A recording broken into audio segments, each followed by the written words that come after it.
इसी वाणी में उत्तर भी ले लीजिएगा। कंस इतना निरसंस है कि केवल वसुदेव देवकी को नहीं बल्कि समस्त जदवंशियों को प्रताड़ित करता है। और जिस दिन से बाबा नारद ने बता दिया कि आप पारब्रह्म परमेश्वर हैं, उस दिन से देवकी और वसुदेव को कारागार में बंद कर दिया है। भोजन नहीं देते हैं, पानी नहीं देते हैं। तो मथुरा चलकर देख लो और स्वयं ही मथुरा नाथ।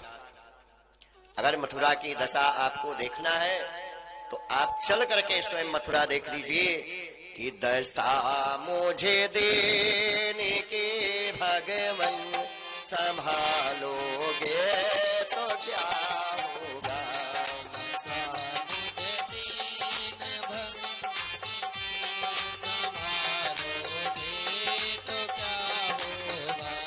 दशा मुझे देने की भगवन संभालोगे तो क्या होगा।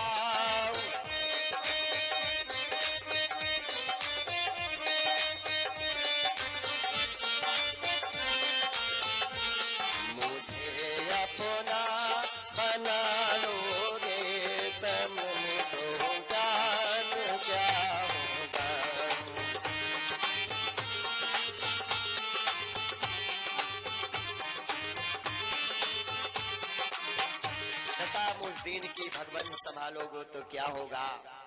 अब मुस्दीन को अपने गले से लगा लोगे तो आपका कुछ नहीं बिगड़ेगा। चल करके देखिए। तो कन्हैया ने कहा कि ठीक है चाचा, हम कल आपके साथ मथुरा चलेंगे। ये कह दिए। अब लड़कन की कौन तैयारी बा, जैसे मन कहा वैसे चल दिए। एक टू पैंट बुशर्ट चड्डी बहनी यानी जो पहरे नहीं वही तैयार हो गए। अब इन्हें ये थोड़ा पता था कि इतना दर्द सहना पड़ेगा। जब भगवान श्री कृष्ण गोकुल को छोड़ने की घोषणा कर दिए कि हम जा रहे हैं, तो ब्रज नारी व्याकुल भई उमड़ा प्रेम अपार। मथुरा जाते प्राणपति तो कैसे हो निर्वाह। कन्हैया कहाँ चले। वयोवृद्ध बुजुर्ग नर नारी बच्चे सैकड़ों हजारों की संख्या में गोविंद भगवान को आकर के घेर दिए। केवल दो व्यक्ति नहीं हैं, एक तो जसोदा और दूसरी राधा। तो पहले भगवान बोले मेरी मम्मी कहाँ है। तो मम्मी से बच्चे जल्दी इसलिए मिलते हैं, नानी मामी से इसलिए मिलते हैं विदाई में कुछ मिल जाए, 2-4-10 रुपया है। तो मम्मी के पास दौड़े। तो जब जमीन पर देखे कि जसोदा जी जमीन पर लेटी हैं, तो स्त्री समझाए को जितनी देवी जी कथा सुन रही हैं ध्यान देगी। खाली जमीन पर कभी ना बैठो, चाहे बोरिए लेके बैठो, पीढ़ा लेके बैठो। खाली जमीन पर ना बैठना चाहिए स्त्री को और ना लेटना चाहिए। इससे पृथ्वी कुपित होती है, नाराज पड़ती हैं। जसोदा जी के हाथ को पकड़े बोले माँ अब मेरी चलने की बारी आ गई और मुझे विदाई दे दो। गला अवरुद्ध हो गया। नंदरानी अपने लाला को गले से लगा करके चिपका लेती हैं, मेरे लाल मेरे गोविंद मत जाओ मुझे छोड़ करके। लेकिन कृष्ण भगवान चरणों पर रोए और गिर पड़े, बोले माँ कि कृष्ण लेते हैं ब्रज से विदाई की मैया मोही याद न करो। कृष्ण लेते हैं ब्रज से विदाई की मैया मोही याद न करो। कृष्ण लेते हैं ब्रज से विदाई की मैया मोही याद न करो।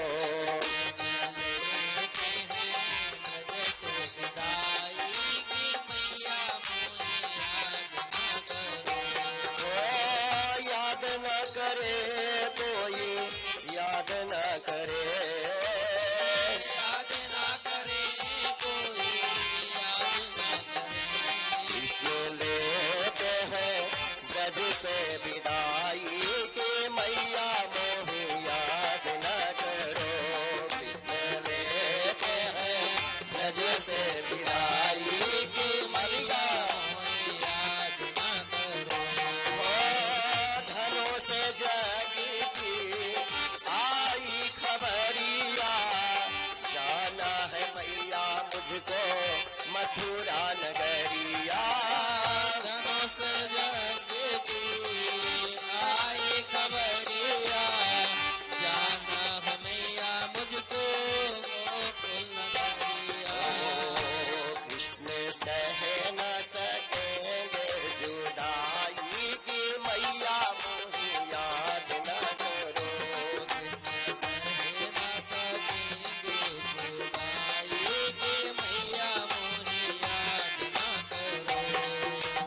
दस्तारों के रथ को पकड़ के राधा रोवे।